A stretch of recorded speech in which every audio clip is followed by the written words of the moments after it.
तर मी कधीही जातीपातीचं राजकारण केलेलं नाही, प्रवीण गायकवाडांच्या आरोपांना बावनकुळेंनी हे उत्तर दिलंय। काटेनं केलेल्या भ्याड हल्ल्याचं निश्चितच समर्थन नाही, विचारांची लढाई आणि हल्ल्याचं समर्थन नाही, असं बावनकुळेंनी म्हटलंय।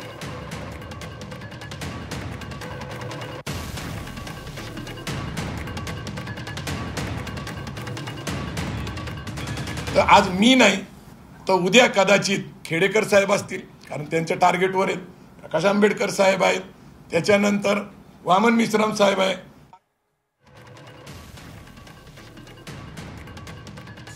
चंद्रशेखर बावनकुळे कधी जातीपातीचं समाजाचं राजकारण करणारा कार्यकर्ता नाही आहे आणि असे मास्टर माइंड वगैरे आमच्या डोक्यात नाही आहे कधी।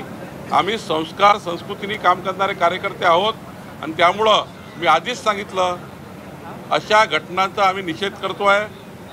प्रवीण गायकवाडसोबत झालं ते चुकीचं झालं आहे, त्याच्यावर प्रचंड कारवाई करण्याची गरज आहे आणि त्यामुळं असं जर कोणी माझ्याबद्दल म्हणत असेल त्यांना त्यांचा लखलाभ आहे, त्यांचा विचार त्यांना लखलाभ आहे।